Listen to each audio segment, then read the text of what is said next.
help you figure out how much of your income should go towards your mortgage. So conventional, FHA, USDA, each of these programs have their own way of saying this is how much of your income is going to go towards your mortgage. But here's the things that you got to consider.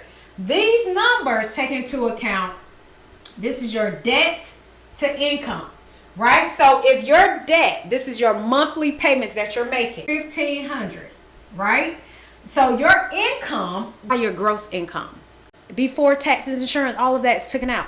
That's the tricky part here. You can go house poor if you don't have your finances together. So this is important. Pay attention. So your income is going to have to be 15%. So let's just say this is your debt. Now we're going to add on a mortgage payment of $3,000. That's $4,500, right? So this is your credit and this is your mortgage, right? So you want to be 42% of this $4,500. So we divide this by 42%, you're making about $10,715 per month. This is why it's important to make sure that you're paying down your debt or paying it off, because this same person that has a $3,000 mortgage, right? So let me move my numbers up so you can see them a little bit clearer. Debt to income. Show you the difference. When you don't have a lot of debt, you have more buying power. Now, this is about $425,000 home loan. Let's just say your debt, $1,500 is your credit. This is credit cards, home loans, things like that. $1,500.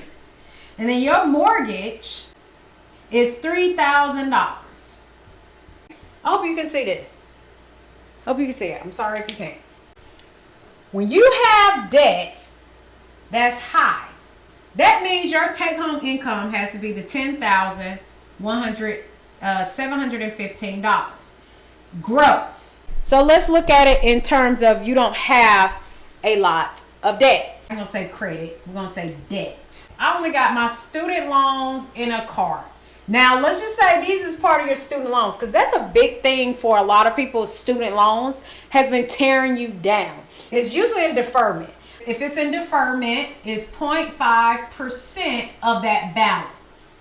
So, like for me, I have $165,000 in student loans. Well, they're going to take into account about $825 a month for me in terms of my student loans. That is something that always trips individuals up. So you want to count that in your debt. And I'm telling you that because there's so many people that have student loans. We take it in. If it's in deferment, we use 0.5%. Some programs actually use a full 1%. Now, let's just say your debt is only $500. Your mortgage is $3,000. So we're going to do 3,500 divided by 42%. Your household only needs to have $8,334. So if you got a high interest rate, and we're in a high interest rate market right now, the best thing you can do is pay down. Let's just say you had $1,500, you paid it down to where we only consider your monthly payment. Now, how much you pay? Monthly payment is $500 a month, and then your mortgage is $3,000. This is what we're going to look at in terms of your gross income. When you have a lot of debt, you're going to have a lot of income to back it up to get that house.